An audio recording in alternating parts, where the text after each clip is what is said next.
Really grateful here to have Rick Halpern, a historian based in Canada, who writes about race and labor, and who in 1997 published Down on the Killing Floor, Black and White Workers in Chicago's Packinghouses from 1904 to 1954.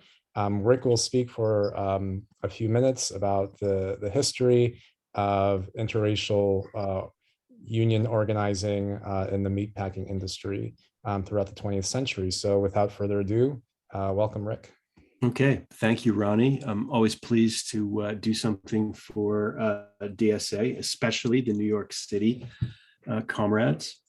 So I have two sets of remarks to contextualize the film. One focuses on the 1919 era. That's the period in which the drama is set. And the other set of remarks looks forward to the 1930s, to the Cio Era, where workers' efforts to organize lead to great success. And the industry remains fairly strongly unionized until the big urban packing houses begin to close in the 1960s and relocate out to the rural hinterlands. But I think the most important point to make right at the outset in talking about that earlier period, the 1919 era, is the uniqueness of the Chicago Federation of Labor and the really distinctive character of the broader labor movement in Chicago at this moment.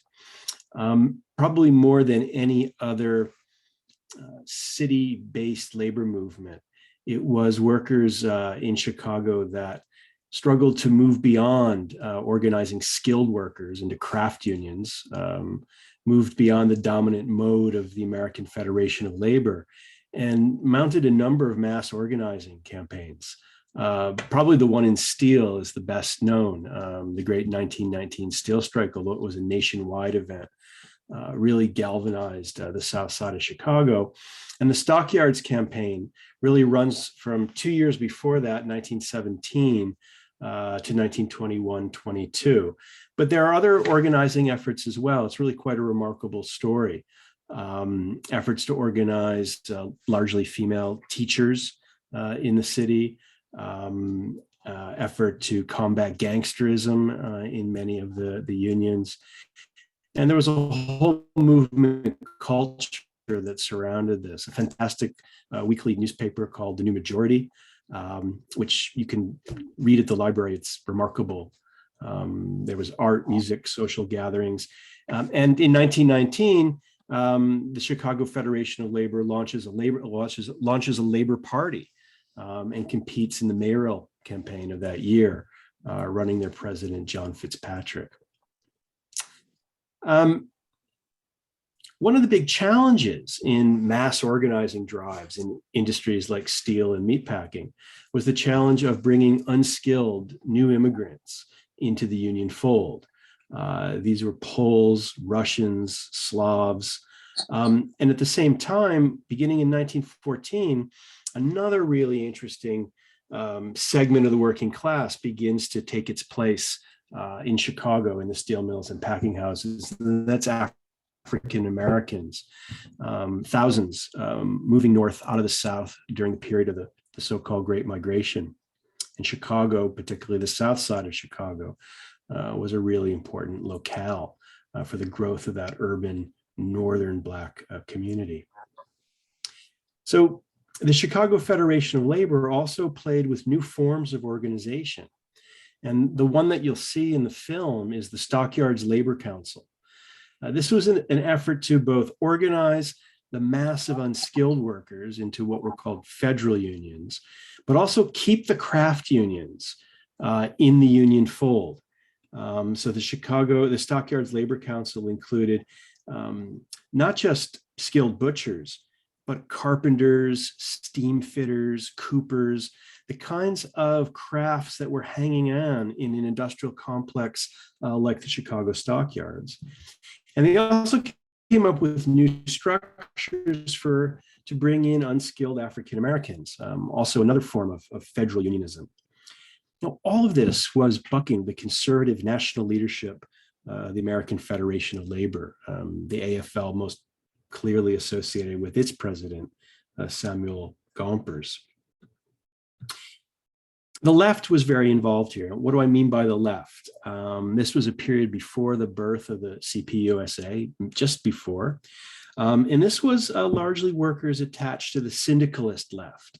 Many had passed through the IWW a decade earlier, and many would go on to play a key role in both the communist movement and then the Trotskyist movement later. Probably the most important figure is William Z. Foster, who really was the genius who put together the Stockyards Labor Council and then moved on to the campaign in steel. So labor was pretty well equipped to meet what I think we need to recognize as the biggest challenge of the Stockyards campaign. That was bringing in immigrant and African-American workers, many of whom had either no experience with working class organization, certainly with unions, or in the case of many of these Black workers, had very negative experiences, had been Jim Crowed and kept out of building trades and other occupations in the South. To get to the African-American community, the Stockyards Labor Council struck up a really interesting relationship with a number of Black churches, not so much the AME or the established Baptist church, but the storefronts, sort of the Pentecostal organizations that had cropped up all through the South Side, catering to the spiritual needs of the newly arrived migrants from the South. It's also really important to realize that the packers, the packing companies, had enormous power in this period. In Chicago, there were three giant firms, Armour, Wilson, and Swift. And Swift will feature very prominently in the film. But these were among the largest corporations in America at the time. They weren't operating simply in Chicago. They had plants in other cities, Kansas City, Sioux City, Iowa, Dallas, Fort Worth, East St. Louis. And they were vertically integrated, meaning they didn't just own packing houses, but they owned the stockyards themselves. They owned the railroads that brought animals to the urban stockyards. They bought and operated ice houses along the way. They also were quite deliberate in their conscious division of the workforce. This is kind of a classic stratified labor market. And I could paint with very broad strokes and generalize that we see Irish holding down many of the positions among the skilled butcher ranks, some native-born white Anglo-Saxon Protestant Americans as well. New immigrants filled the unskilled ranks. And in fact, one of the first scholars, John R. Commons, to begin to study the US labor movement in the early 20th century, has a quote from one of the hiring foremen at Armour. I'll have to paraphrase it because I don't have it written down here. But he bragged that the Armour had the system systematized. He said, today we're hiring Poles. Tomorrow we're going to be hiring Slovaks. The next day we're probably going to be hiring Macedonians. You see, we keep it all divided, he said. We don't want them to begin to organize together. They also made a really special effort to recruit African Americans.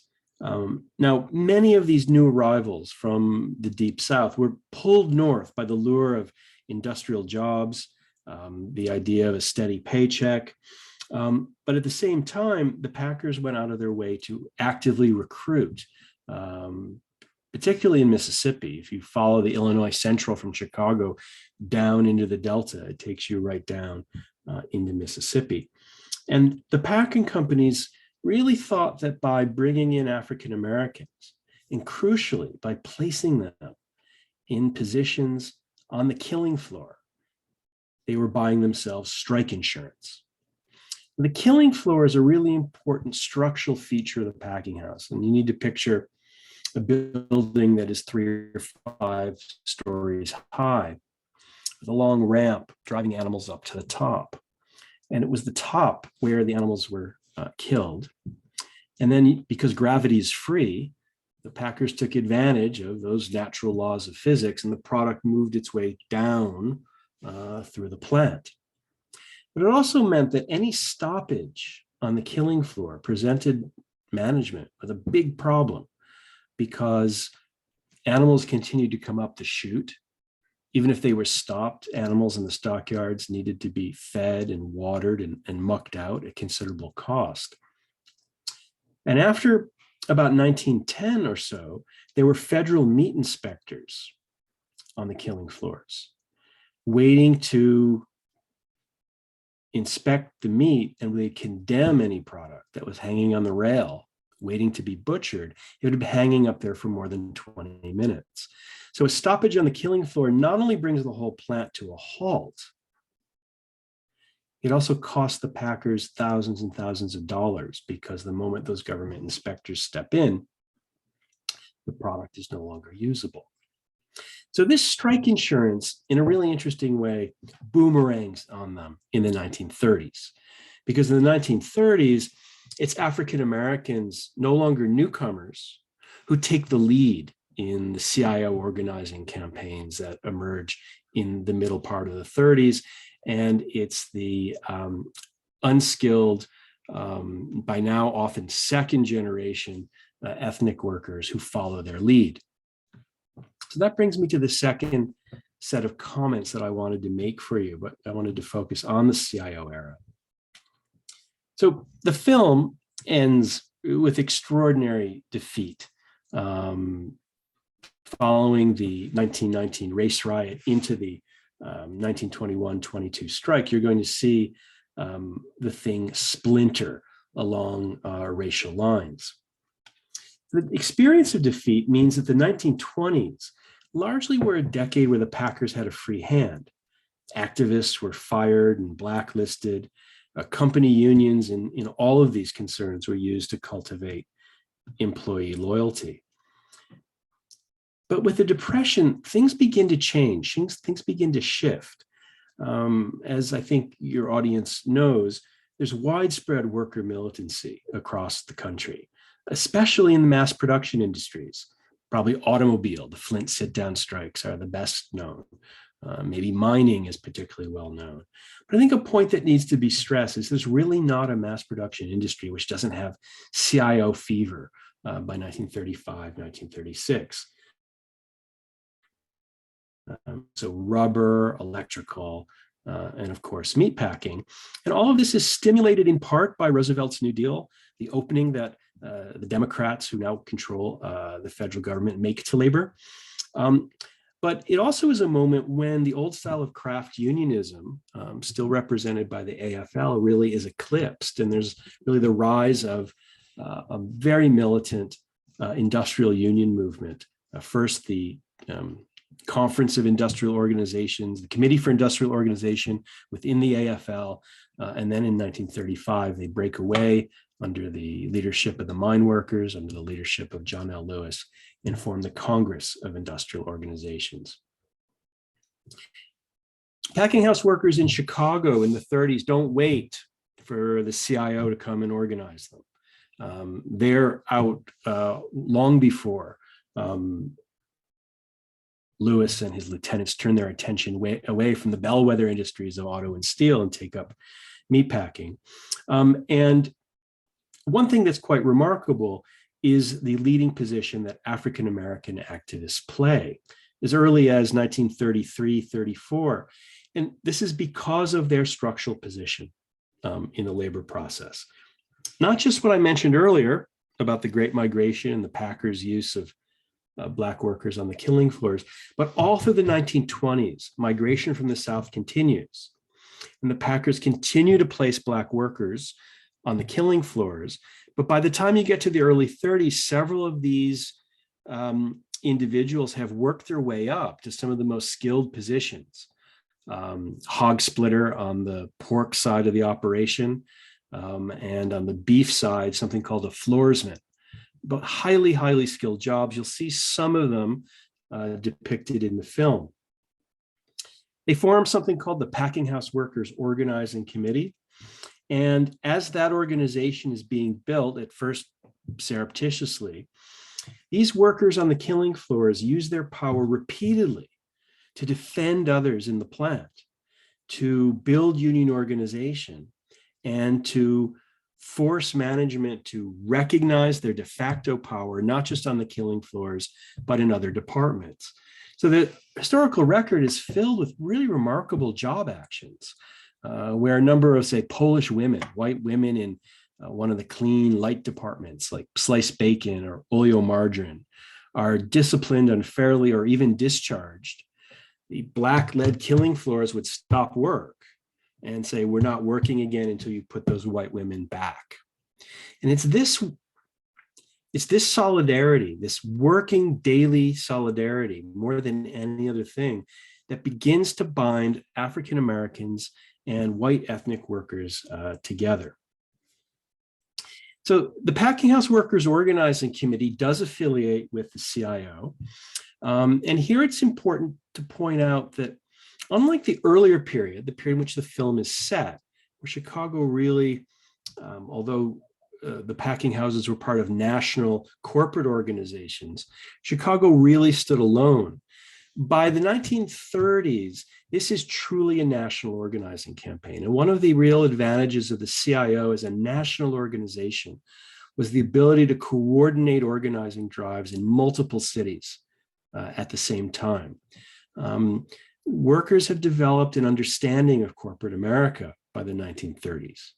Workers have come to learn that you might be able to organize your own plant, but unless you organized every Armour plant or every Swift plant or every Wilson plant in the Midwest, you weren't going to be able to fight for and win contracts that covered all workers.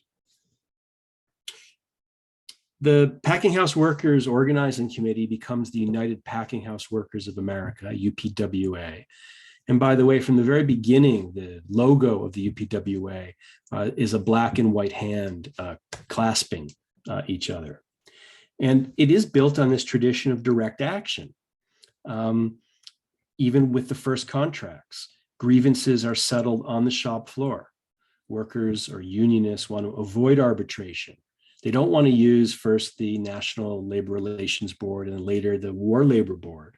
They want to settle things in the plant. And in fact, one of the hallmarks of the UPWA was a remarkable steward ratio, sometimes as high as 40-1, where all of these stewards were empowered to stop production. Even during World War II, when there's supposed to be a no strike pledge, there's job actions that are used repeatedly to enforce the contract. There's a great oral history interview that I recount at some length in my book. It has to do with the organization of the Wilson plant by a man named Sam Parks, who works on the killing floor and later becomes a key figure in Local 25 of the UPWA. It's early in the war. The no strike pledge is in effect. Wilson workers are trying to win a contract. They have one imposed on them by the government because of the war. And there's a work stoppage led by Sam Parks. It had to do with a perceived speed up. And the foreman gets upset, calls the assistant plant superintendent, who tries to calm things down and says, okay, don't worry, we're going to send this to the labor board. We'll get a decision. Just get back to work. And Parks, bloody apron, stands up and says, you're looking at the labor board in this plant. Beyond the packing houses themselves, the UPWA took up concerns in the community. This might have to do with segregation with the Black and white communities. It might have to do with gang violence aimed at African-American workers making their way across an Irish American neighborhood to the plants.